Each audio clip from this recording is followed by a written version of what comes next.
1994 അന്നത്തെ UDF സർക്കാർ വിദ്യാഭ്യാസ മേഖലയിൽ ഉന്നത വിദ്യാഭ്യാസ മേഖല സ്വകാര്യവൽക്കരിക്കാനുള്ള നീക്കം നടത്തിയപ്പോൾ അതിനെ ചെറുക്കാൻ ശക്തമായ പ്രക്ഷോഭത്തിന് DYFI ആഹ്വാനം ചെയ്തു.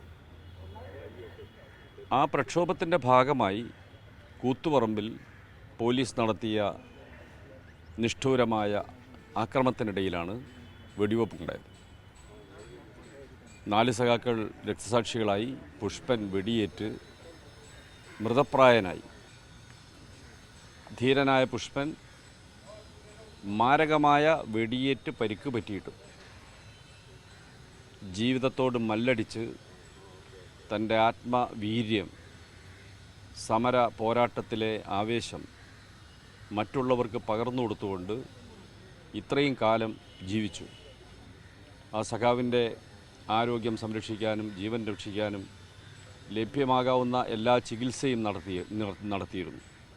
ആ ചികിത്സയിലൂടെയാണ് ഇത്രയും കാലം ജീവിച്ചത്. ഈ കേരളത്തിലെ ഇടതുപക്ഷ പ്രസ്ഥാനങ്ങൾക്കും വിദ്യാർത്ഥി യുവജന പ്രസ്ഥാനങ്ങൾക്കുമെല്ലാം പുഷ്പൻ്റെ ഓർമ്മ എക്കാലവും ഒരു ആവേശമായിരിക്കും. ഇപ്പോൾ കഴിഞ്ഞ ഒരു മാസക്കാലമായി കോഴിക്കോട് ബേബി മെമ്മോറിയൽ ആശുപത്രിയിൽ തീവ്ര ചികിത്സയിലായിരുന്നു.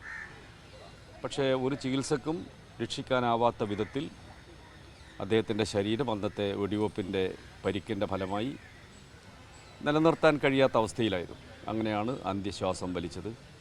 ധീരനായ പോരാളിയുടെ ഓർമ്മകൾ മനുഷ്യാവകാശത്തിനു വേണ്ടി നടത്തുന്ന എല്ലാ പോരാട്ടങ്ങൾക്കും പോരാട്ടത്തിലേർപ്പെടുന്നവർക്കും എക്കാലവും ആവേശമായിരിക്കും. സഖാവ് പുഷ്പൻ്റെ ഓർമ്മകൾക്ക് മുമ്പിൽ ആദരാഞ്ജലികൾ അർപ്പിക്കും.